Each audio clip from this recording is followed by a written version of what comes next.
3000 فرشتے اس کے ساتھ چلیں گے اور 7ویں آسمان تک فرشتے، کسی کو طاقت نہیں ہوگی کہ اس کو روکیں۔ جب یہ 7ویں آسمان پر پہنچے گا تو وہاں کا فرشتہ اس عمل کو روک کر کہے گا، اس کو صاحب عملی کے منہ پر مارو اور اس کے دل پر قفل لگا دو، کیونکہ اس نے یہ عمل خالصاً للہ نہیں کیا تھا، بلکہ ان اعمال سے اس کا مقصد یہ تھا کہ علماء کے نزدیک نام و نشان اور جاہ و حشم پیدا کرے اور سارے جہاں میں اس کی شہرت ہو۔ مجھے حکم ہے کہ اس کے عمل کو آگے نہ جانے دوں، کہ جو عمل خالصاً للہ نہ ہو وہ ریا ہے، اور خداوند تعالیٰ ریا کے عمل یعنی عمل ریائی کو قبول نہیں فرماتا۔ اس کے بعد ایک اور شخص کے عمل کو لے جائیں گے، وہ 7ویں آسمان سے گزر جائے گا، اس میں تمام نیک اخلاق ہوں گے، ذکر و تسبیح اور ہر قسم کی عبادات ہوں گی۔ تمام آسمانوں کے فرشتے اس عمل کے جلوں میں چلیں گے یہاں تک کہ وہ بارگاہ الہی تک پہنچ جائے گا، اور سب فرشتے گواہی دیں گے کہ یہ عمل پاک اور با اخلاص ہے۔ اس وقت خداوند تعالیٰ ارشاد فرمائے گا، اے فرشتو، تم اس کے عمل کے نگہبان تھے اور میں اس کے دل کا نگہبان ہوں۔ اس نے یہ عمل میرے واسطے نہیں کیا، اس کے دل میں نیت کچھ اور ہی تھی، اس پر میری لعنت ہو۔ تب وہ تمام ملائکہ کہیں گے، الہی اس پر تیری لعنت ہی ہو اور سب کی لعنت بھی اس پر ہو۔ اس وقت تمام آسمان اور تمام ملائکہ اس پر لعنت کریں گے۔ اس قسم کی بہت سی احادیث ریا کے بارے میں وارد ہوئی ہیں، ان میں سے یہ چند ہم نے بیان کر دی۔ ریا کے بارے میں صحابہ کرام رضی اللہ عنہم کے اقوال۔ حضرت عمر رضی اللہ تعالیٰ عنہ نے ایک شخص کو دیکھا کہ اپنا سر نیچے کیے ہوئے ہے، یعنی یہ ظاہر کر رہا تھا کہ میں پارسا ہوں۔ حضرت عمر رضی اللہ تعالیٰ عنہ نے اس سے فرمایا، اے گردن کج کرنے والے، گردن سیدھی کر۔ تواضع اور خاکساری کا تعلق دل سے ہے، گردن سے نہیں۔ حضرت ابو امامہ رضی اللہ عنہ نے ایک شخص کو دیکھا کہ مسجد میں زمین پر سر رکھے ہوئے رو رہا ہے۔ حضرت ابو امامہ رضی اللہ عنہ نے اس سے کہا کہ اے شخص، یہ کام جو تو مسجد میں کر رہا ہے اگر اپنے گھر میں کرتا تو کوئی تجھ جیسا نہ ہوتا، یعنی تو بے مثال شخص ہوتا۔ حضرت علی رضی اللہ تعالیٰ عنہ نے فرمایا ہے کہ ریاکار کی 3 علامتیں ہیں، ایک یہ کہ خلوت میں تو کاہل رہتا ہے، یعنی عمل نہیں کرتا اور لوگوں کے سامنے چست چالاک، دوسری یہ کہ جب اس کی تعریف کی جاتی ہے تو بڑھ چڑھ کر عبادت کرتا ہے، تیسری یہ کہ ملامت اور سرزنش سے اپنے عمل کو کم کر دیتا ہے۔ کسی شخص نے حضرت سعید بن مسیب رضی اللہ تعالیٰ عنہ سے دریافت کیا کہ اگر کوئی شخص ثواب کی خاطر اور لوگوں کی تعریف کے لیے اپنا مال کسی کو دے تو اس میں کیا حکم ہے؟ انہوں نے جواب دیا کہ کیا اس کا ارادہ یہ ہے کہ خداوند تعالیٰ کی خفقی میں گرفتار ہو؟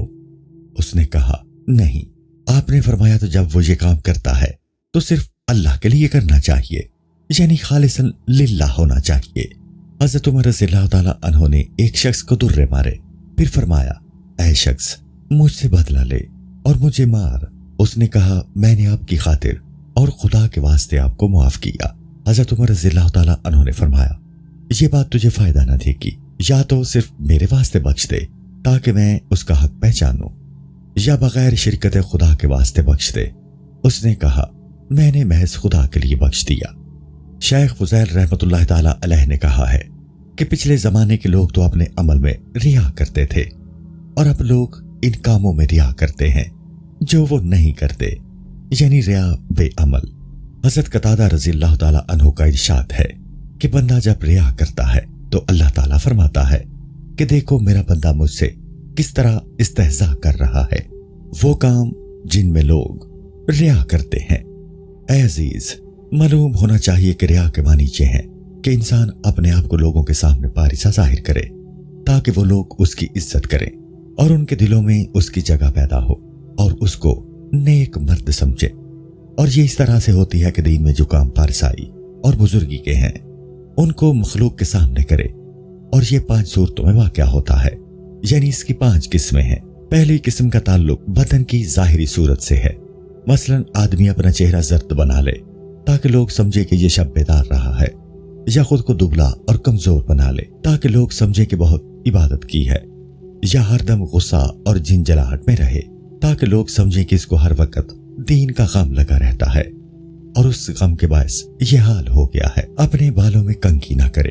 تاکہ لوگ خیال کریں کہ دینی مصروفیت سے اس کو اتنی فرصت ہی نہیں ملتی کہ شانہ بھی کر سکے، اور خود سے اس قدر غافل ہے۔ بات کرتا ہے تو بہت آہستہ سے کرتا ہے، بلند آواز سے نہیں بولتا، تاکہ لوگ سمجھے کہ مرد با تمکین اور سنجیدہ ہے۔ اپنے ہونٹوں کو خشک رکھتا ہے تاکہ خیال کریں روزہ دار ہے، جبکہ ان تمام کاموں کا سبب اور ان کی علت لوگوں کا گمان اور پندار ہے، تو ان کے ظاہر کرنے میں دل کو لذت اور حلاوت حاصل ہوتی ہے۔ اسی باعث سرور کائنات صلی اللہ علیہ وآلہ وسلم نے ارشاد فرمایا ہے کہ جب کوئی شخص روزہ رکھے تو چاہیے کہ بالوں میں شانہ کرے اور لبوں کو چکنا کرے، یعنی تیل لگائے اور سرما لگائے، تاکہ یہ معلوم نہ ہو کہ روزہ دار ہے۔ دوسری قسم وہ ریا ہے جس کا تعلق لباس سے ہے،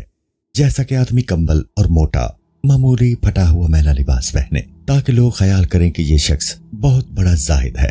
کہ عمدہ لباس سے اس کو کوئی سروکار نہیں ہے، یا میلے کپڑے اور پیوندار جانماز یعنی مسلح جیسا کہ صوفیوں کا معمول ہے اپنے پاس رکھتے ہیں تاکہ لوگ اس کو صوفی خیال کریں، حالانکہ صوفیوں کے عمل سے قطعی بے بہرا ہو،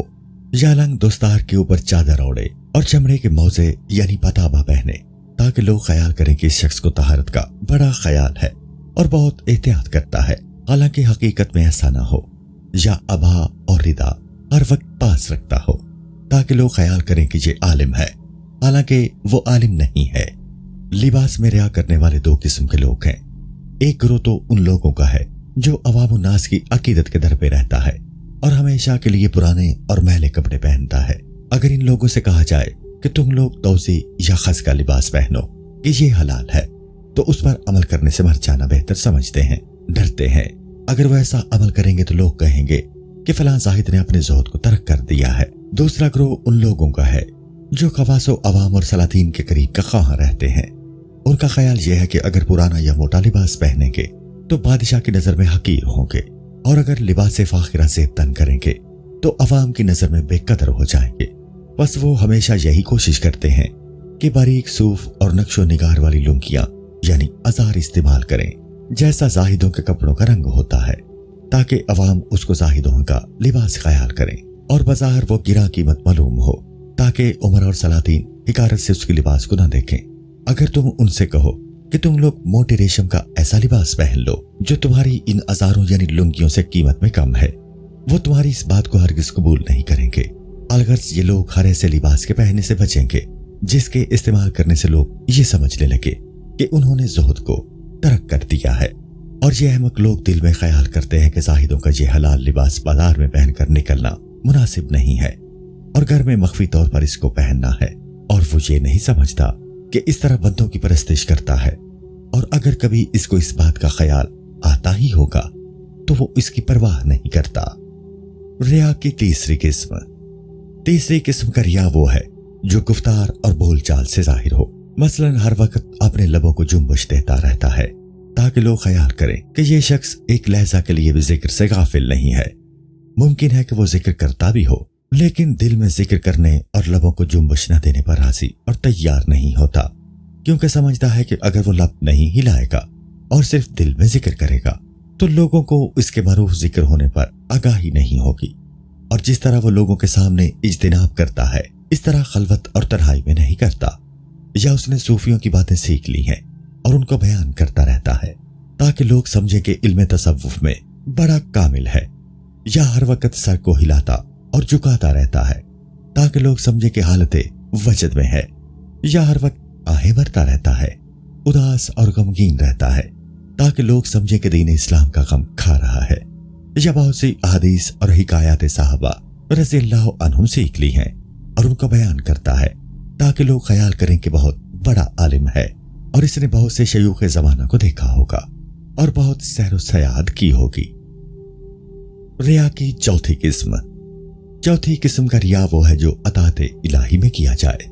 مثلا کوئی شخص دور دراز سے اس کے پاس ملنے آیا تو اس کے سامنے نماز اچھے طریقے سے ادا کرے، سر کو خوب جھکائے، رکوع و سجود میں وقفہ کو طویل کرے اور ادھر ادھر نظر بالکل نہ کرے، خیرات دے تو لوگوں کو دکھا کر دے۔ اسی طرح کی اور بہت سی باتیں ہیں، مثلا رفتار میں آہستگی اختیار کرے اور سر کو آگے جھکائے رکھے، اور اگر تنہا ہو تو تیز رفتاری سے کام لے، ادھر ادھر دیکھتا جائے اور جب کوئی شخص دور سے اس کی طرف آتا ہوا نظر آئے تو آہستہ چلنے لگے۔ ریا کی 5ویں صورت یہ ہے کہ لوگوں پر ظاہر کرے کہ میرے مرید اور شاگرد کثرت سے ہیں اور کئی عمرہ میری ملاقات کو اپنی سعادت جان کر آتے ہیں۔ علماء میری عزت و تکریم کرتے ہیں اور مجھے اچھی نظر سے دیکھتے ہیں۔ کبھی کبھار اس طرح باتیں کرنے لگتا ہے کہ اگر کسی کے ساتھ جھگڑا ہو گیا تو مخاطب سے کہتا ہے کہ بتا دو تیرا پیر کون ہے اور تیرے مرید کتنے ہیں؟ میں تو اتنے پیروں سے ملا ہوں اور فلاں مرشد کی خدمت میں اتنا رہا ہوں، تو نے بھی کسی کو دیکھا ہے؟ غرض کے اس قسم کی باتیں کرتا ہے اور اس کے لیے بہت سے دکھ اٹھاتا ہے۔ کھانے پینے میں ریاکاری بہت آسان ہے۔ مثلا راہب کی طرح اپنی خوراک بہت کم کر دے تاکہ لوگ اس کی یہ کم خوراکی دیکھیں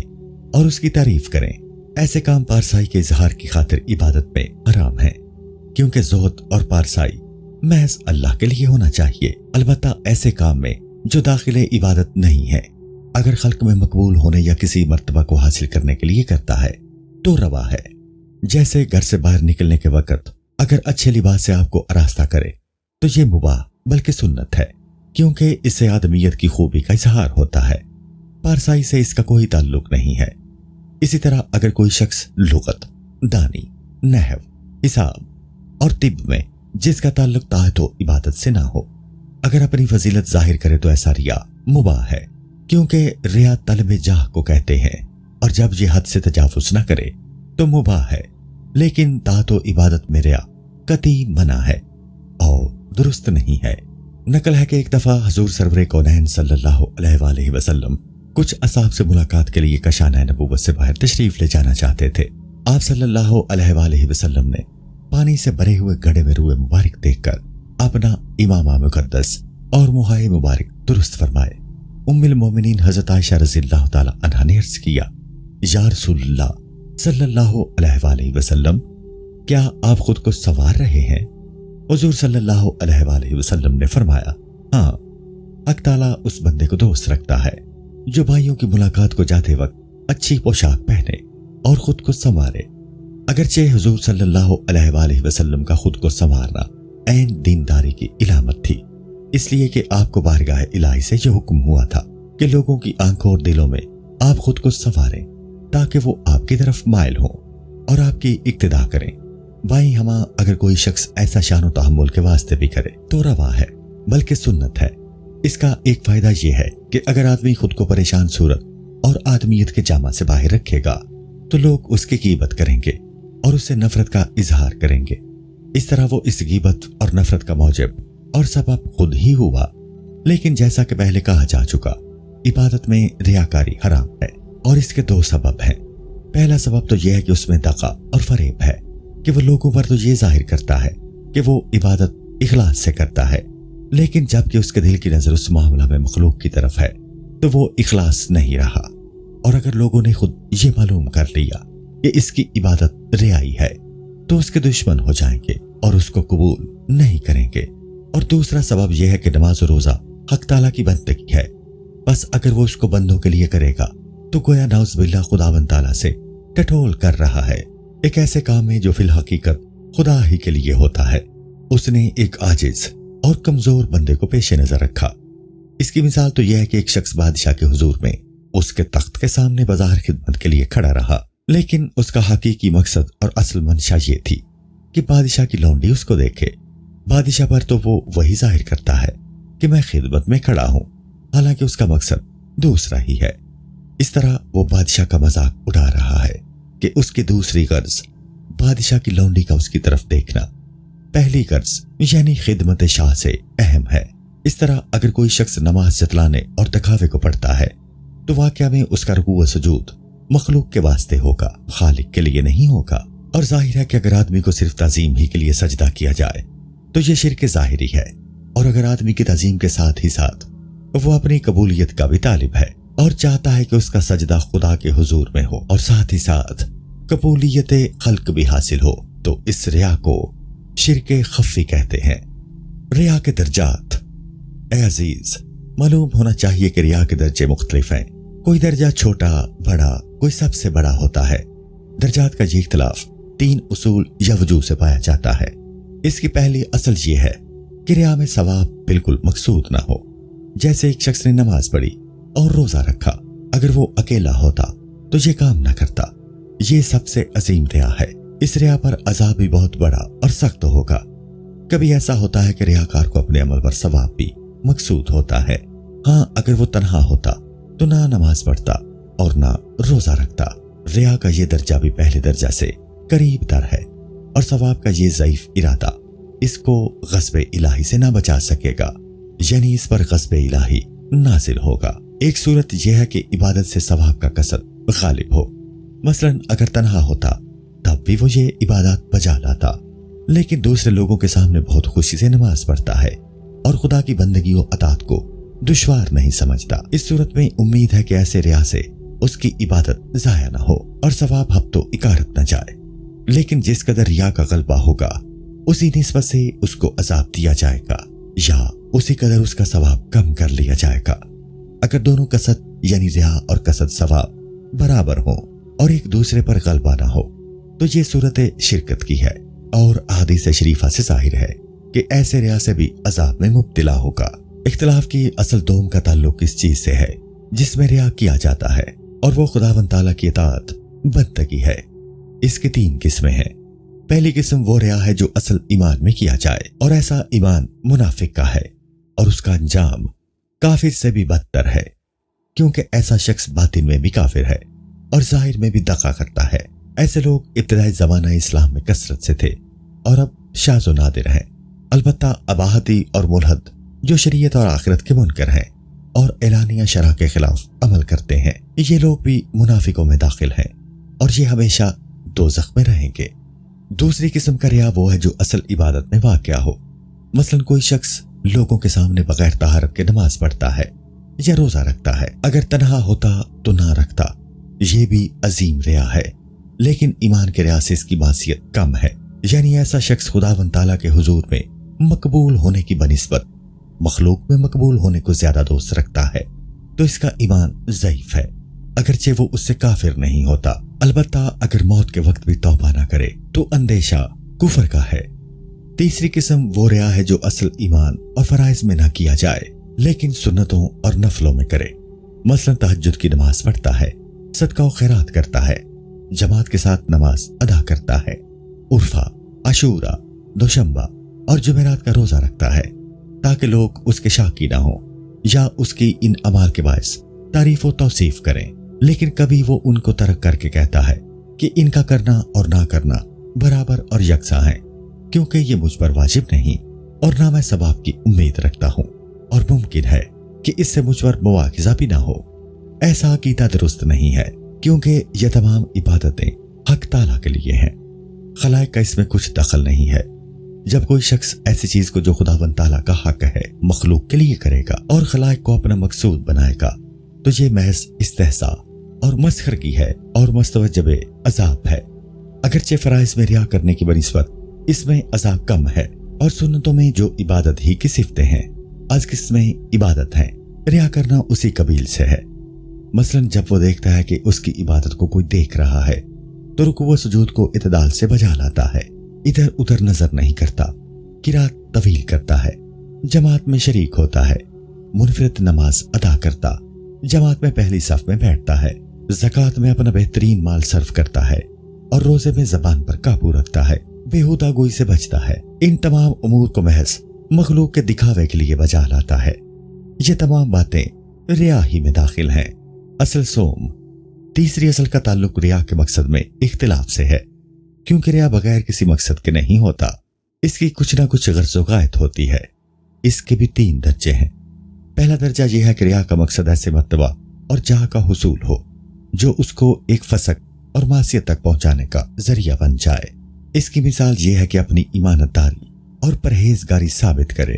اور شبہ کی چیزوں سے بھی اعتراض کا اظہار کرے، اور ان باتوں سے مقصد یہ ہو کہ اس کو بڑا دیانتدار سمجھ کر مال وقف کا انتظام، قضاء کی خدمت یعنی قاضی کا عہدہ، اجرائے وصیت اور یتیم کے مال کی نگہداشت اس کے سپرد کر دی جائے، تاکہ ان کاموں میں خیانت کا امکان نہ رہے، یا حکومت کی طرف سے یا نجی طور پر زکوٰۃ اور خیرات کا مال اس کے سپرد کر دیا جائے کہ وہ اپنی نگرانی میں اس کے حقداروں کو پہنچا دے، یا حج کے سفر میں بطور زادہ راہ درویشوں اور ضرورت مندوں کو دے دے۔ یا خانقاہ میں درویشوں اور فقیروں کی خدمت میں خرچ کرتا ہے، یا اس مال سے سرائے اور مسجد کی تعمیر کرا دے۔ ایک صورت یہ ہوتی ہے کہ ریاکار مجلس منعقد کرتا ہے اور خود کو پارسا ظاہر کرتا ہے اور کسی عورت کو تاکتا ہے اور چاہتا ہے کہ وہ عورت اس کی پارسائی سے مرعوب ہو کر اس کی طرف مائل ہو جائے تاکہ اس کے پاس آنا جانا شروع کر دے۔ اگر وہ خود مجلس منعقد نہیں کرتا تو آپ ایسی محفل یا مجلس میں اس ارادے سے جاتا ہے کہ کسی عورت کو تاکے یا کسی خوبصورت لونڈے یعنی مرد کو دیکھے۔ یہ تمام ارادے معصیت ہیں، کیونکہ اس نے خداوند تعالیٰ کی عبادت کا ہیلا تراش کر کے معصیت کا پہلو تلاش کیا۔ اور یہی حال اس شخص کا ہے جس پر مال میں خیانت کرنے یا عورت کی طرف مائل ہونے کی تہمت ہو، اور وہ اس تہمت اور بہتان سے برات کے لیے اپنا مال خیرات کرے اور اپنے زہد کا اظہار کرے، تاکہ لوگ کہیں کہ صاحب جو شخص اپنا مال اس طرح خیرات کرتا ہو وہ دوسروں کے مال پر کیا نظر ڈالے گا۔ دوسرا درجہ یہ ہے کہ اس کا مقصود کوئی فعل مباح ہو، مثلا ایک واعظ جو خود کو پارسا ظاہر کرتا ہے اور اس کا مقصود یہ ہے کہ لوگ اس کو مال پیش کریں، یا کوئی عورت اس سے نکاح کی رغبت کرے، لیکن ایسا شخص بھی عطاب الہی سے محفوظ نہیں رہے گا۔ اگرچہ پہلا درجہ کی بنسبت اس کی معصیت کم ہے، لیکن عذاب ضرور ہوگا کہ اس نے بھی خداوند تعالیٰ کی اطاعت کرنے کے بہانے سے دنیاوی متاع کی خواہش کی، حالانکہ طاعت و بندگی بارگاہ الہی سے تقرب حاصل کرنے کے لیے ہوا کرتی ہے، لیکن اس شخص نے سعادت اخروی کو دنیا طلبی کا وسیلہ بنایا، تو اس طرح اس نے عبادت و طاعت میں بڑی خیانت کی۔ تیسرا درجہ یہ ہے کہ اس کو کسی چیز کی خواہش نہ ہو، یعنی طاعت و بندگی سے کوئی غرض دنیاوی وابستہ نہ ہو، لیکن اس بات سے بچتا ہو کہ اس سے کوئی ایسا عمل سرزد نہ ہو جس سے اس کی عزت و حرمت پر کوئی حرف نہ آئے، یعنی عزت و حرمت کا تحفظ پیش نظر ہو، جس طرح ہم زہاد اور صلحاء کو دیکھتے ہیں کہ وہ اس کا ہر دم خیال رکھتے ہیں۔ مثلا اثنائے راہ میں کوئی نظر آئے تو اس کا سر جھکا ہوا پائے اور خرامہ چل رہا ہو، تاکہ لوگ اس کو دیکھ کر یہ نہ کہہ سکیں کہ یہ شخص غفلت شعار ہے، بلکہ یہ سمجھے کہ راستہ چلنے میں بھی یہ شخص دین کے کاموں سے فارغ نہیں ہے۔ یا اگر اس کو ہنسی آ جائے تو اپنی ہنسی کو روک لے تاکہ لوگ اس کو ہنسوڑ اور ٹھٹے باز نہ سمجھیں، یا وہ محض اس خیال سے خوش طبعی سے الگ رہتا ہے کہ لوگ اس کو خوش طبع اور ظریف نہ کہنے لگیں، یا ہر وقت سرد آہیں بھرتا ہے اور استغفار کرتا رہتا ہے اور اس طرح کہتا ہے اللہ اللہ۔ انسان کس طرح غفلت میں گرفتار ہے، ایک مہم ہمارے سامنے ہے، اس کو دیکھتے ہوئے اس کی غفلت پر تعجب ہے۔ اللہ تعالیٰ اس کے دل کے راز سے آگاہ ہے کہ وہ لوگوں کے سامنے تو اس طرح تقریر کرتا ہے، لیکن اگر وہ تنہا ہوتا ہے تو اس طرح کبھی بھی استغفار نہ کرتا اور اس طرح دل سوزی کی باتیں نہ کرتا، یا جب اس کے سامنے کسی کی غیبت کی جاتی ہے تو وہ کہتا ہے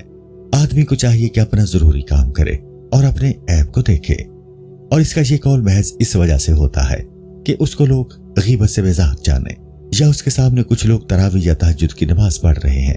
یا بعض لوگ دوشنبہ یا جمعرات کا روزہ رکھتے ہیں۔ اب اگر یہ ایسا نہیں کرتا ہے تو لوگ اس کی اس بات کو سستی اور ذوف عبادت پر محمول کریں گے، اس لیے وہ بھی اس نماز اور روزے میں شریک ہو جاتا ہے۔ یا وہ عرفہ یا عاشورہ کے دن روزہ تو نہیں رکھتا، لیکن پیاس کے باوجود پانی نہیں پیتا تاکہ لوگ اس کو بھی روزہ دار سمجھے، یا اس کے روزہ نہ رکھنے پر واقف نہ ہو سکیں، یا جب اس سے کہا جائے کہ کھانا کھائے تو جواب میں کہے کہ مجھے ایک عذر ہے، یعنی روزہ دار ہوں، جبکہ حقیقت میں ایسا نہیں ہے۔ ایسی حرکت کر کے اس نے دو برائیوں کو جمع کیا ہے، ایک تو نفاق کیونکہ وہ خود روزہ دار نہیں، دوسرے صاف گوئی سے بچ رہا ہے، صاف صاف یہ نہیں کہتا کہ میں روزہ دار ہوں، اور اپنی عبادت کو میں ظاہر کرنا نہیں چاہتا کیونکہ اس نے یہ کہا کہ مجھے ایک عذر ہے، یہ نہیں کہا کہ میں روزے سے ہوں، اور مقصد یہ ہے کہ خود کو مخلص ظاہر کرے۔ کبھی کبھار ایسا بھی ہوتا ہے کہ پیاس سے بیتاب ہو کر اس نے پانی پی لیا، لیکن اپنی مشیخت اور بزرگی کے تحفظ کے لیے لوگوں سے کہا کہ کل میں بیمار تھا اس لیے آج روزہ نہیں رکھا، یا فلاں شخص نے میرا روزہ کھلوا دیا، اور لفظ فی الحال استعمال نہیں کیا محض اس اندیشہ سے کہ لوگ اس کو ریا سمجھیں گے۔ کبھی ایسا بھی ہوتا ہے کہ کچھ دیر کے بعد اثناء گفتگو میں کہتا ہے کہ ماں کا دل بہت نرم ہوتا ہے، وہ سمجھتی ہیں کہ اگر بیٹے نے نفلی روزہ رکھ لیا تو مر جائے گا، یعنی میں نے محض والدہ کی خاطر سے روزہ نہیں رکھا۔ یا اس طرح کہتا ہے کہ جب لوگ روزہ رکھتے ہیں تو رات کو جلد سو جاتے ہیں اور ان سے شب بیداری نہیں ہوتی، یعنی میں روزہ رکھتا بھی ہوں اور شب بیداری بھی کرتا ہوں۔ غرض کہ ریا کی اس نجاست کے سبب سے جو اس کے دل میں موجود ہے، شیطان اس کی زبان سے ایسی باتیں کہلواتا ہے، اور افسوس کہ ایسا کاری جاہل اس بات سے بے خبر ہے کہ اس طرح وہ آپ اپنی جڑ کو اکھیڑ رہا ہے اور اپنی عبادت کو تباہ و برباد کر رہا ہے۔ اور یہ بات کچھ زیادہ مشکل نہیں کہ بعض ریاکار تو چیونٹی کی چال کی آواز سے زیادہ پوشیدہ اور مخفی رہتے ہیں۔ بڑے بڑے ہوشیار اور ہوش مند علماء ریا کی اس چال کو نہیں پہچان سکتے، تو پھر نادان اور احمق عابدوں کا کیا مقدور ہے کہ اس کو پہچان سکیں؟ وہ ریا جو چیونٹی کی چال سے بھی زیادہ مخفی ہے۔ اے عزیز، معلوم ہونا چاہیے کہ بعض ریا تو ظاہر ہیں، مثلا ایک شخص تہجد کی نماز لوگوں کے سامنے پڑھتا ہے لیکن تنہائی میں نہیں پڑھتا، یہ ریا ظاہر ہے، مخفی نہیں ہے۔ البتہ اس سے مخفی وہ ریا ہے کہ ایک شخص نماز تہجد ادا کرنے کا عادی ہے، تنہائی میں پڑھتا ہے، لیکن جب کوئی شخص اس کے سامنے موجود ہوتا ہے تو پھر وہ اس کو بڑے ذوق و شوق سے اور خضوع و خشوع کے ساتھ ادا کرتا ہے، اور ادائیگی میں سستی بالکل سرزد نہیں ہوتی۔ یہ ریا بھی ظاہر ہے، چیونٹی کی رفتار کی طرح مخفی نہیں ہے، کیونکہ اس کو ہر ایک پہچان سکتا ہے۔ وہ ریا تو اس سے بھی زیادہ مخفی ہوتا ہے۔ اس کی ایک مثال پیش کی جاتی ہے کہ آدمی میں نہ نماز کا شوق افزوں ہو اور نہ اس میں کسی قسم کی کمی واقع ہوئی، ہر شب نماز پڑھتا ہے اور فی الحال ریا کی کچھ علامت اس میں ظاہر نہیں ہوتی، لیکن اس کے دل کے اندر ریا بالکل اسی طرح موجود ہے جس طرح آگ لوہے میں چھپی رہتی ہے۔ اس کی تاثیر اس وقت ظاہر ہوتی ہے کہ جب لوگوں پر اس کی تہجد گزاری ظاہر ہو اور وہ لوگ کہیں کہ یہ شخص تہجد گزار ہے، اس وقت دل کو خوشی اور انبساط حاصل ہو۔ بس یہی خوشی اس بات کی دلیل ہے کہ اس کے باطن میں ریا چھپا ہوا ہے۔ اگر وہ اپنی طبیعت سے اس فرحت و انبساط کو رفع نہیں کرے گا تو اس بات کا ڈر ہے کہ ریا کی آگ بھڑک اٹھے، اور پھر در پردہ بھی وہ یہ چاہنے لگے کہ کوئی ایسی صورت کرے کہ لوگ اس کے اس نیک عمل سے واقف ہو جائیں۔ اگر صراحتاً اظہار نہ بھی کرے تو اشارتاً اور کنایتاً اس کا اظہار کرے، اور اگر کنایتاً بھی اظہار نہ کرے تو اپنی سجدج سے اس کا اظہار کرے اور اس کو بہت ہی خستہ حال دکھائے، تاکہ لوگ سمجھ لیں کہ یہ شخص رات بھر بیدار رہا ہے اور کبھی ریا اس سے بھی زیادہ مخفی ہوتا ہے۔ اور اس کی علامت یہ ہے کہ جب کوئی اس کے پاس آیا اور اس نے سلام تقدیم نہیں کی تو اس نے اپنے دل میں تعجب کیا کہ آنے والے نے سلام کرنے میں پہل کیوں نہیں کی، یا کوئی شخص اس کی تعظیم نہ کرے، یا اس کی خدمت خوشی خوشی بجا نہ لائے، یا خرید و فروخت میں اس کی خاطر ملحوظ نہ رکھے، یا بیٹھنے کے لیے اچھی جگہ پیش نہ کرے، تو اپنے دل میں متعجب ہو۔ یہ تعجب اس کے دل میں اسی پوشیدہ عبادت کی وجہ سے پیدا ہوا ہے کہ اس کو خیال ہوا کہ مجھ جیسے عابد شب زندہ دار کی تعظیم و تکریم کرنا چاہیے تھا، وطیب خاطر میری خدمت کرنا چاہیے تھی، اور خرید و فروخت میں میری زہد و بزرگی کا لحاظ رکھنا چاہیے تھا۔ اس سے معلوم ہوا کہ اس کا نفس اس مخفی عبادت کے باعث تعظیم و تکریم کا خواہاں ہے۔ بس جب تک اس شخص کے نزدیک اس مخفی عبادت کا ہونا یا نہ ہونا یکساں اور برابر نہ ہوگا، اس وقت تک اس کو سمجھنا چاہیے کہ ابھی تک اس کا باطن مخفی ریا سے خالی اور پاک نہیں ہوا ہے، کیونکہ دنیاوی معاملات میں اگر 1,00,000 دینار کی کسی چیز کے عوض اگر کسی کو 1,000 دینار دے دے تو ہرگز اس پر احسان نہیں جتائے گا کہ تیری 1,00,000 دینار کی چیز میں نے 1,000 دینار میں خرید لی، یہ میرا احسان ہے، اور نہ اسے کسی تعظیم و تکریم کی وہ آرزو کرے گا، اور تعظیم کرنا اور نہ کرنا اس کے نزدیک یکساں ہوگا۔ تو جب اس نے سعادت ابدی کے حصول کے لیے حق تعالیٰ کی بندگی کی ہے تو پھر وہ کسی مخلوق سے کیوں اپنی عزت و تعظیم کا خواہاں ہے اور امیدوار ہے؟ اگر وہ امید رکھتا ہے تو یہی وہ مخفی ریا ہے جس کا ہم نے ابتدا میں ذکر کیا ہے۔ حضرت علی رضی اللہ تعالیٰ عنہ کا ارشاد، حضرت امیر المومنین علی رضی اللہ تعالیٰ عنہ کا ارشاد ہے کہ قیامت کے دن علماء سے پوچھا جائے گا، کیا تم لوگوں نے اپنا مال ارزا فروخت نہیں کیا، اور کیا لوگوں نے تمہاری تعظیم و تکریم نہیں کی اور تم کو سلام کرنے میں تقدیم نہیں کی؟ حضرت علی رضی اللہ تعالیٰ عنہ کے اس ارشاد کا مطلب یہ ہے کہ یہ سب چیزیں تمہارے عمل کی جزا تھی جو تم نے حاصل کر لی اور اپنے اعمال کو خالص نہیں چھوڑا۔ ایک بزرگ جو مخلوق سے بھاگ کر عبادت الہی میں مشغول رہتے تھے فرماتے ہیں کہ ہم فتنے سے بھاگے تو ہیں، لیکن اس بات کا خوف ہے کہ کہیں ہمارے کام یعنی عبادت میں خلل نہ واقع ہو۔ وہ اس طرح کہ جب ہم کسی کو دیکھتے ہیں تو ہمارے دل میں یہ خواہش پیدا ہوتی ہے کہ وہ شخص ہماری تعظیم کرے اور ہمارا حق بچا لائے، یہی وجہ ہے کہ بے ریا عبادت گزار حضرات اپنی عبادت کو ایسا چھپاتے تھے جس طرح اپنی تقصیر اور اپنی معصیت کو چھپاتے ہیں، کیونکہ یہ حضرات اس بات سے بخوبی واقف تھے اور جانتے تھے کہ قیامت میں وہی عبادت مقبول ہوگی جو ریا اور غرض کے دخل سے خالی ہو۔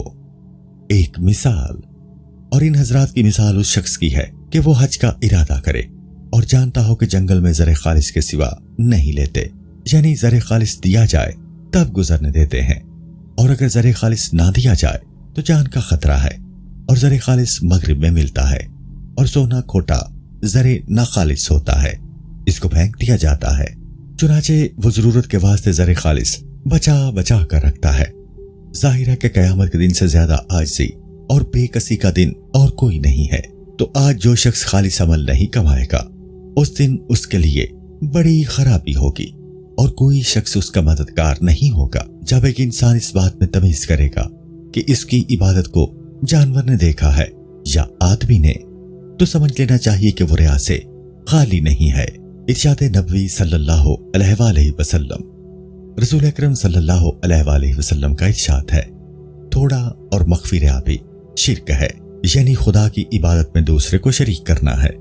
جب اس نے خداوند تعالیٰ کے جاننے کو کہ وہ اس کی عبادت کو جان رہا ہے اور دیکھ رہا ہے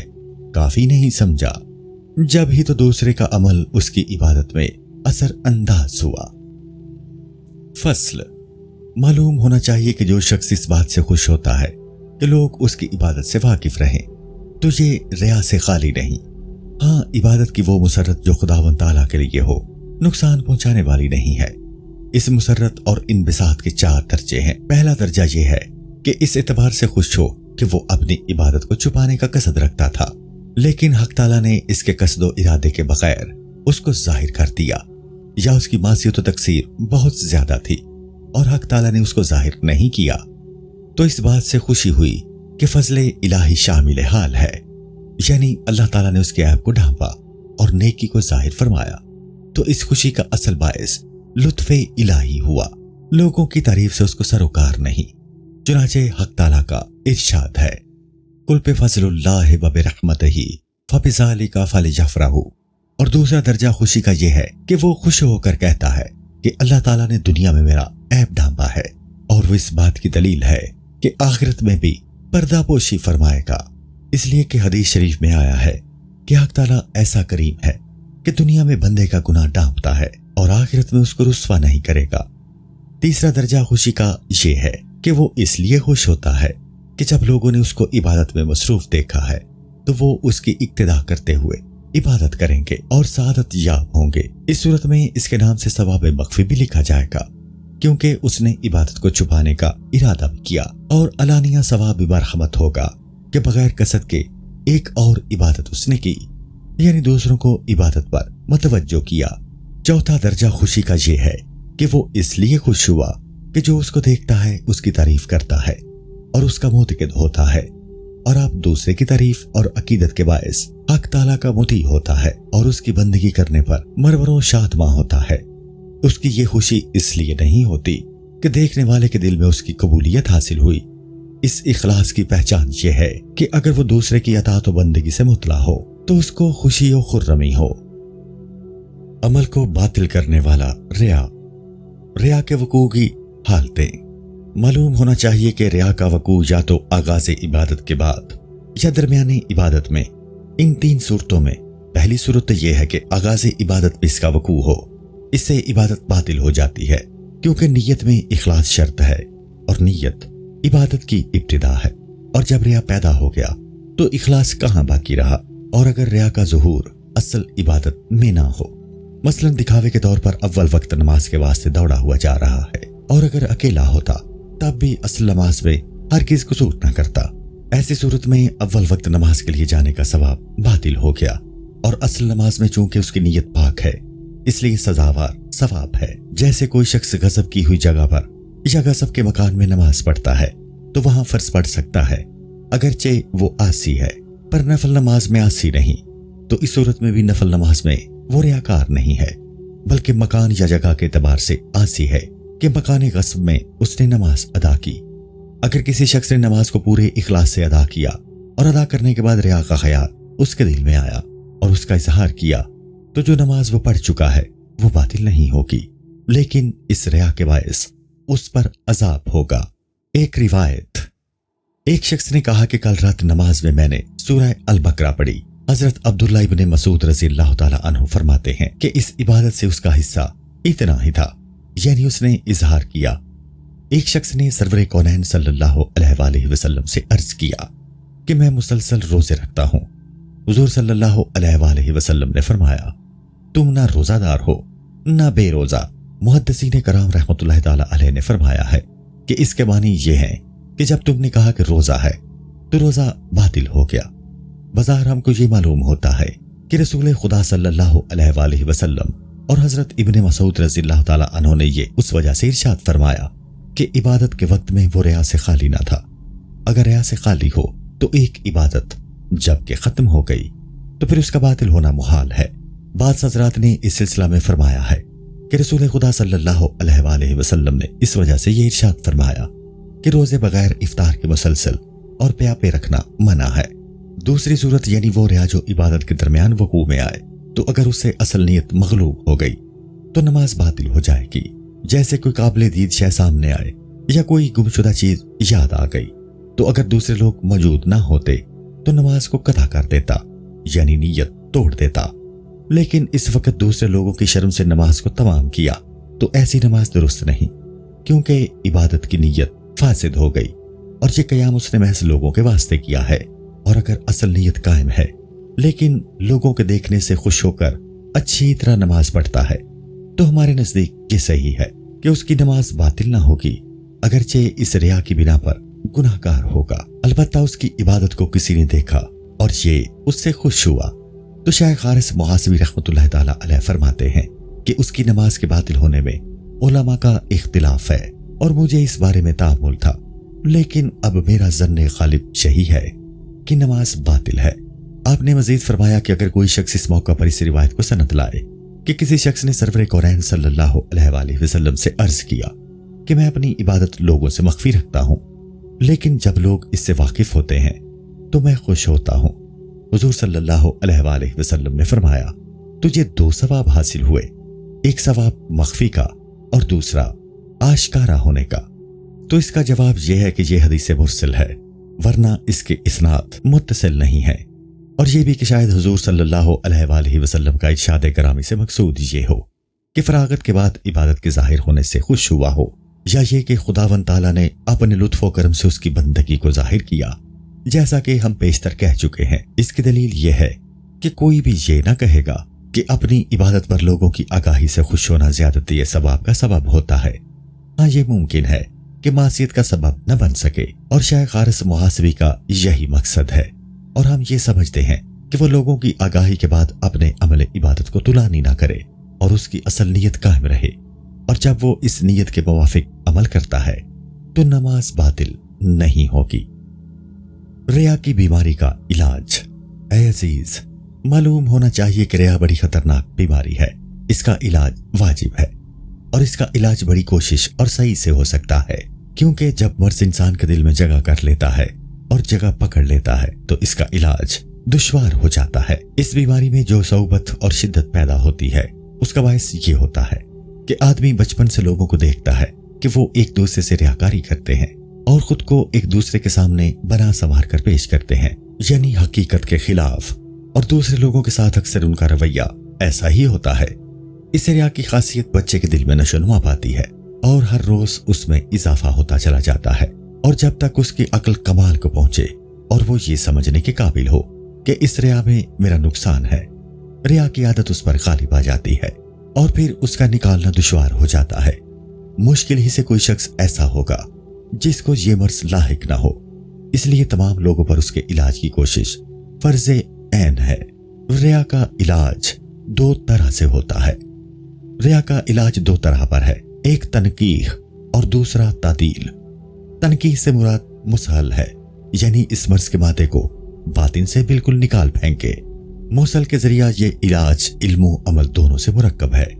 علمی علاج یہ ہے کہ انسان اس کے ضرر اور نقصان کو پہچانے، کیونکہ وہ ہر ایک کام اسی واسطے کرتا ہے کہ اس کو اس کے کرنے سے لذت حاصل ہو، اور جب وہ یہ سمجھے گا کہ اس ریا کی مضرت اس قدر ہے کہ وہ اس کو برداشت نہیں کر سکے گا۔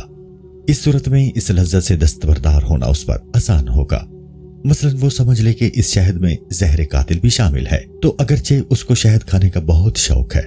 لیکن وہ زہر کے شامل ہونے کی وجہ سے اس سے پرہیز کرے گا، یعنی اس شہد کو نہیں کھائے گا۔ ریا کی جڑیں، ریا کی اصل اگرچہ جاہ و منصب کی محبت کے ساتھ لگی، یعنی وابستہ ہے، یعنی جاہ و منصب کی محبت ریا پر آمادہ کرتی ہے، لیکن اس کی جڑیں تین ہیں۔ ایک تو اپنی تعریف کی محبت، یہ چاہتا ہے کہ لوگ اس کی تعریف کریں، اس کی دو جڑیں مذمت کا خوف ہے، اور تیسری جڑ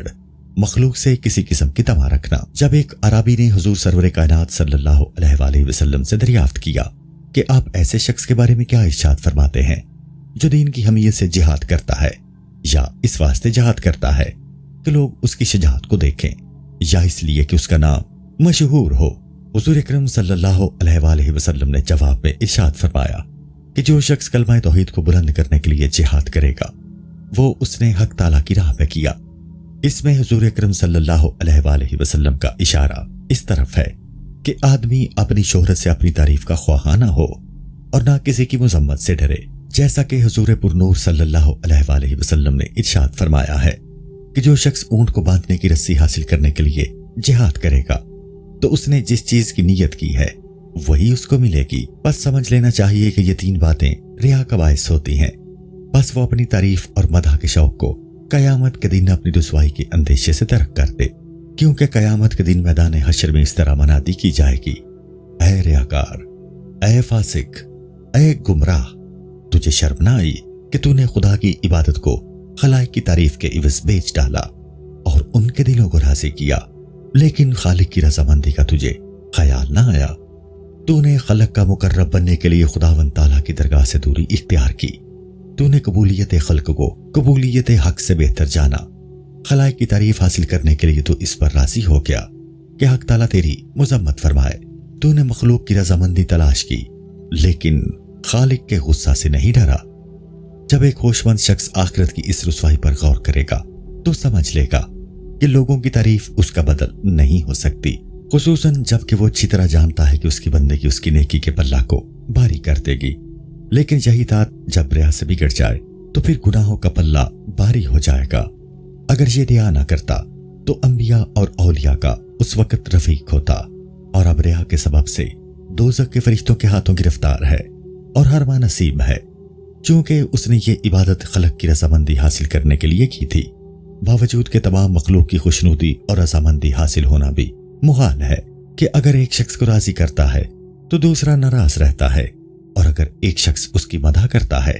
تو دوسرا مذمت کرتا ہے، اور اگر بالفرض محال تمام مخلوق بھی اس کی تعریف کرے تو ان کے ہاتھ میں نہ اس کا رزق ہے، نہ عمر ہے،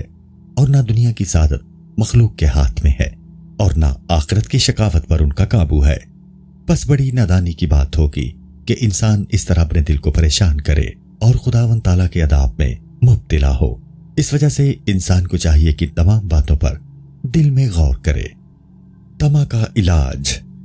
اس طمع کا علاج اس طرح کرنا چاہیے جس کی تشریح ہم مال کی دوستی کی بحث میں کر چکے ہیں۔ بس دل میں یہ سمجھے کہ بہت ممکن ہے کہ یہ طمع اس سے وفا نہ کرے، اور اگر کرے بھی تو خواری اور ذلت اس کا نتیجہ ہو، اور خداوند تعالیٰ کی رضامندی سے بھی محرومی ہو۔ لوگوں کے دل اللہ تعالیٰ کی مرضی اور ارادے کے بغیر تو مسخر ہو نہیں سکتے۔ جب وہ خداوند تعالیٰ کی خوشنودی حاصل کرے گا تو اس وقت اللہ تعالیٰ بھی دوسروں کے دلوں کو اس کا مسخر بنا دے گا، اور وہ خداوند تعالیٰ کی رضامندی حاصل نہیں کرے گا تو پھر اس کی رسوائی کھل کر ہوگی، اور مخلوق کے دل بھی اس سے بیزار ہوں گے، اور مخلوق کی مذمت کا اندیشہ۔ تو اس خطرے اور اندیشے کا علاج یہ سوچ کر کرے کہ اگر باری تعالیٰ کے حضور میں نیک ہوں، اس نے مجھے نیکیوں میں قبول فرما لیا ہے، تو مخلوق کی مذمت سے میرا کچھ نقصان نہیں ہوگا، اور اگر میں حق تعالیٰ کے نزدیک برا ہوں تو مخلوق کی تعریف سے مجھے کچھ فائدہ نہ ہوگا۔ بس اگر میں اخلاص کا راستہ اختیار کروں اور مخلوق کی طرف سے دل کو پریشان نہ کروں تو حق تعالیٰ ضرور سب لوگوں کے دل میں میری محبت پیدا کر دے گا، اور اگر اللہ تعالیٰ نے ان کے دلوں میں میری محبت نہیں ڈالی تو چند ہی دن میں لوگ میری ریا اور نفاق کو پہچان لیں گے، اور جس مذمت سے میں ڈرتا تھا وہ سامنے آ جائے گی، اور حق تعالیٰ کی رضامندی بھی ہاتھ سے جائے گی۔ اس طرح جب حضوریت قلب حاصل ہوگی اور اخلاص میں ثابت قدم ہو جائے گا تو مخلوق کی خاطرداری سے اس کو چھٹکارا مل جائے گا اور نور الہی اس کے دل پر چمکے گا، دل پر لطائف الہی کا نزول ہوگا اور عنایت الہی متواتر شامل حال رہے گی۔ اس کے لیے اخلاص کا راستہ کھل جائے گا۔ جو کچھ اب تک بیان کیا گیا یہ علمی علاج تھا۔ عملی علاج، ریا کا عملی علاج یہ ہے کہ انسان اپنی خیرات اور اطاعت کو اس طرح چھپائے جیسے کوئی اپنی برائیوں اور گناہوں کو چھپاتا ہے، تاکہ وہ اس بات کا عادی بن جائے کہ میرے لیے بس یہ کافی ہے کہ اللہ تعالیٰ میری بندگی اور اطاعت کو دیکھ رہا ہے، مجھے اور کسی کے جاننے کی ضرورت نہیں۔ یہ بات ابتدائی حال میں اگرچہ دشوار ہوگی، لیکن کوشش کرنے سے یہ آسانی میں بدل سکتی ہے۔ اس وقت وہ مناجات اور اخلاص کی لذت کو محسوس کرے گا، اور اس وقت یہ حالت ہو جائے گی کہ اگر مخلوق اس کی اطاعت سے باخبر بھی ہو جائے تو اس کو اس کی خبر نہ ہوگی کہ کوئی میری اطاعت و بندگی سے آگاہ ہے۔ دوسرا طریقہ علاج، یعنی علاج بذریعہ تعدیل، یعنی جب ریا کا دل میں گزر ہو تو اس کو ابھرنے نہ دینا، دبا دینا، ہر چند کے اس نے خود کو ریاضت سے ایسا بنا لیا ہو کہ لوگوں کے مال کی طمع اور ان کی طرف سے مدح و ثنا کا ذوق و شوق دل سے ہٹ چکا ہو، اور یہ سب باتیں اس کی نظر میں حقیر و ناچیز بن گئی ہوں۔ لیکن شیطان کا تو کام ہی یہ ہے کہ عبادت میں ریا کا خیال دل میں پیدا کرے۔ پہلا وسوسہ تو یہ پیدا کرتا ہے کہ وہ سوچتا ہے کہ آیا اس کی عبادت کی خبر کسی کو ہوئی یا خبر ہو جانے کی امید ہے یا نہیں۔ دوسرا وسوسہ شیطان یہ پیدا کرتا ہے کہ دل میں اس بات کی رغبت پیدا ہوتی ہے کہ وہ جانے کہ مخلوق کے نزدیک اس کا کیا مرتبہ ہے۔ تیسرا وسوسہ یہ ہے کہ اس رغبت کو دل سے چاہے اور اس بات کی ٹوہ لگائے۔ اس صورت میں چاہیے کہ سب سے اول دل سے پہلے وسوسہ کو دور کرے اور دل میں خیال کرے کہ مخلوق کی آگاہی سے مجھے کیا حاصل، بس حق تعالیٰ کا جاننا کافی ہے کہ میرا واسطہ مخلوق سے نہیں بلکہ خالق سے ہے۔ ہاں، اگر اس موقع پر مخلوق میں مقبولیت کی رغبت پیدا ہو تو اس سے قبل جو بات ہم سمجھا چکے ہیں اس پر عمل کرے اور سمجھے کہ مخلوق میں مقبول اور بارگاہ الہی میں مردود بن جائے گا اور اللہ تعالیٰ کے عطاب کی صورت میں کیا فائدہ دے گی۔ جب یہ فکر کرے گا تو اس رغبت سے دل میں کراہت پیدا ہوگی، اور اس کراہت کا فائدہ یہ ہوگا کہ جب ریا کا شوق قبولیت خلق کی طرف اس کو بلائے گا تو یہ کراہت بیچ میں حائل ہو جائے گی اور مانے آئے گی کہ جو بات قوی تر اور غالب ہوتی ہے نفس اس کا تابع بن جاتا ہے۔ بس ان تین وسوسوں کو دفع کرنے کے لیے ان تین باتوں پر عمل کرے۔ ایک یہ کہ سمجھے کہ خدا کی لعنت اور اس کے عذاب میں گرفتار ہوگا۔ دوسری وہ کراہت جو اس معرفت سے پیدا ہو جس کے باعث اس نے ریا کو قابل نفرت سمجھا ہے۔ تیسرے یہ کہ ریا کے وسوسوں کو خود سے دفع کرے۔ ریا کا غلبہ، کبھی ریا کا غلبہ اتنا شدید ہوتا ہے کہ دل میں جگہ باقی نہیں رہتی، ریا دل کو چاروں طرف سے گھیر لیتا ہے۔ اس وقت اللہ تعالیٰ کی نارضامندی کا خیال اور ریا کی کراہت سامنے نہیں آنے پاتی، اگرچہ اس کیفیت کے پیدا ہونے سے پہلے اس نے دل میں یہ بات ٹھان لی تھی کہ ریا سے بچے گا۔ یہ ایسی صورت ہے کہ اس میں شیطان کا غلبہ ہوتا ہے۔ اس کی مثال ایسی ہے کہ کسی شخص نے علم و بردباری کو اپنایا اور غصہ کی برائی پر خوب غور کیا، لیکن جب وقت آیا تو غصہ غالب آ گیا اور پچھلی تمام باتیں بھول گیا۔ اور کبھی ایسا ہوتا ہے کہ وہ معرفت موجود ہوتی ہے لیکن دھوکے سے اس کو بھی ریا سمجھ بیٹھتا ہے۔ یاد رکھنا چاہیے کہ جب شہوت قوی ہوتی ہے تو کراہت پیدا نہیں ہوتی، اور اگر کراہت پیدا بھی ہو لیکن شہوت کی شدت سے مقابلہ کر کے شہوت کو دفع نہ کر سکے اور قبولیت خلق کی طرف اس کی توجہ ہو جائے۔ اکثر علماء اس بات سے آگاہ ہیں کہ منہ دیکھی بات کرنا نقصان رساں ہے، لیکن اس کے باوجود ایسا کرتے ہیں اور اسے توبہ نہیں کرتے۔ بس ریا کا دفع کرنا قوت کراہت کے مطابق ہوگا، اور کراہت کی قوت انسان کی معرفت کے مطابق ہوگی، اور قوت معرفت قوت ایمان کے مماثل ہوگی، اور ملائکہ سے اس میں تعاون حاصل ہوتا ہے۔ بالکل اسی طرح ریا دنیاوی شہوت و خواہش کے مطابق ہوگا اور اس کو شیطان کی مدد پہنچے گی۔ گویا بندے کا دل دو لشکروں کے درمیان پھنستا ہے، ایک لشکر ملائکہ کا ہے اور ایک لشکر شیطان کا ہے۔ اس کو ہر لشکر کے ساتھ ایک تناسب تعلق کا ہوتا ہے، جس سے تعلق کی نسبت قوی ہوگی اس کا وہ اثر جلد قبول کرے گا اور اسی طرف اس کی رغبت زیادہ ہوگی، اور یہ مناسبت وقوع سے پہلے حاصل ہو جاتی ہے کہ بندے نے نماز سے پہلے خود کو ایسا تیسا کہا ہو کہ فرشتوں کے اخلاق و اصاف اس پر غالب ہو گئے ہوں یا شیطان کے اخلاق غلبہ پا چکے ہوں۔